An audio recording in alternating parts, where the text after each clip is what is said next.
Surgical strike ആരംഭിച്ചുവെന്ന് Pak മാധ്യമങ്ങൾ report ചെയ്തതാണ് ഇപ്പോൾ ചർച്ചയാവുന്നത്.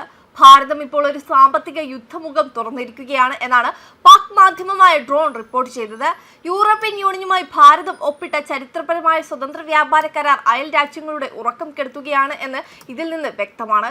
കഴിഞ്ഞ വർഷം നടന്ന ഓപ്പറേഷൻ സിന്ദൂർ എന്ന സൈനിക നീക്കത്തിലൂടെ പാകിസ്ഥാനിലെ ഭീകര കേന്ദ്രങ്ങളെ തകർത്തെറിഞ്ഞതിന് പിന്നാലെ ഇന്ത്യ നടത്തുന്ന ഈ സാമ്പത്തിക സർജിക്കൽ സ്ട്രൈക്ക് പാക് ഭരണകൂടത്തെ പരിഭ്രാന്തിയിലാക്കിയിട്ടുണ്ട്. ഇന്ത്യയുടെ 93% കയറ്റുമതിക്കും യൂറോപ്പിൽ നികുതി ഇളവ് ലഭിക്കുന്നതോടെ പാകിസ്ഥാന്റെ GSP+ ആനുകൂല്യങ്ങൾ അപ്രസക്തമാകും. 2024 മാത്രം യൂറോപ്യൻ യൂണിയനുമായി 12 ബില്യൺ യൂറോയുടെ വ്യാപാരം നടത്തിയ പാകിസ്ഥാന്റെ കയറ്റുമതിയിൽ 75% ടെക്സ്റ്റൈൽസ് ഉൽപ്പന്നങ്ങളാണ്. ഭാരതത്തിന് കൂടി നികുതി ഇളവ് ലഭിക്കുന്നതോടെ ഇന്ത്യൻ ഉൽപ്പന്നങ്ങളുടെ ഗുണനിലവാരത്തോടും കുറഞ്ഞ വിലയോടും മത്സരിക്കാൻ പാകിസ്ഥാന് സാധിക്കില്ലെന്ന് ഉറപ്പാണ്. സ്വതവേ സാമ്പത്തിക പ്രതിസന്ധിയിൽ നിൽക്കുന്ന പാകിസ്ഥാന് കരാർ വലിയ ഇരുട്ടടിയാണ് നൽകാൻ പോകുന്നത്. പാകിസ്ഥാന്റെ രണ്ടാമത്തെ വലിയ കയറ്റുമതി വിപണിയാണ് യൂറോപ്യൻ യൂണിയൻ. പ്രതിവർഷം $9 ബില്യൺ മൂല്യമുള്ള കയറ്റുമതിയാണ് ഇപ്പോൾ ഭീഷണിയിലായിരിക്കുന്നത്. ഇന്ത്യൻ യൂറോപ്യൻ യൂണിയനും തമ്മിലുള്ള നിർദ്ദിഷ്ട വ്യാപാര കരാറിൽ മുൻ പാകിസ്ഥാൻ മന്ത്രി ഗുരുതരമായ ആശങ്കകൾ പ്രകടിപ്പിച്ചു. കരാറിന്റെ ആഘാതം പാകിസ്ഥാനിലെ 10 ദശലക്ഷത്തിലധികം ആളുകളുടെ ഉപജീവന മാർഗത്തിന് ഭീഷണിയാകുമെന്ന് മുന്നറിയിപ്പ് നൽകി.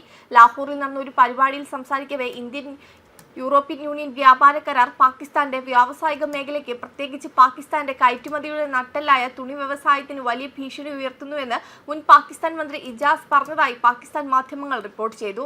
ബംഗ്ലാദേശിന്റെ അവസ്ഥയും ഒട്ടും വ്യത്യസ്തമല്ല. 2025 നവംബറിൽ വികസിത രാജ്യമെന്ന പദവി നഷ്ടമായതോടെ ബംഗ്ലാദേശിന് യൂറോപ്പിൽ ലഭിച്ചിരുന്ന പ്രത്യേക ആനുകൂല്യങ്ങൾ കുറഞ്ഞു തുടങ്ങിയിട്ടുണ്ട്.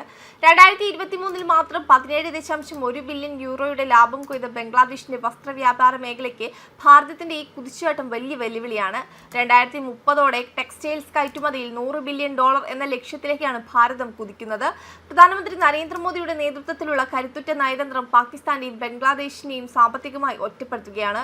അതിർത്തിയിൽ സൈനികമായും ആഗോള വിപണിയിൽ സാമ്പത്തികമായും ഭാരതം പുലർത്തുന്ന ഈ ആധിപത്യം നവഭാരതത്തിന്റെ കരുത്താണ് വിളിച്ചോതുന്നത്. ഭാരതീയ ഉൽപ്പന്നങ്ങൾ ലോക വിപണി കീഴടക്കുമ്പോൾ ഭീകരവാദത്തെ താലോലിക്കുന്ന പാകിസ്ഥാന്റെ സമ്പദ് വ്യവസ്ഥ കൂടുതൽ തകർച്ചയിലേക്ക് കൂപ്പുകുത്തുകയാണ്. ചൊവ്വാഴ്ച ഒപ്പുവെച്ച ഇന്ത്യ യൂറോപ്യൻ യൂണിയൻ സ്വതന്ത്ര വ്യാപാര കരാർ രാജ്യത്തെ തൊഴിൽ കേന്ദ്രീകൃത മേഖലകളായ തുകൽ, പാദരക്ഷകൾ, രത്നങ്ങൾ, ആഭരണങ്ങൾ, തുണിത്തരങ്ങൾ എന്നിവയ്ക്ക് ഗണ്യമായ നേട്ടങ്ങൾ നൽകുന്നുണ്ട്. ഈ മേഖലകൾക്ക് ഇപ്പോൾ 27 യൂറോപ്യൻ രാജ്യങ്ങളിലേക്ക് തീരുവയില്ലാതെ കയറ്റുമതി ചെയ്യാൻ കഴിയും. വെബ് ഡെസ്ക് കർമ്മ ന്യൂസ്.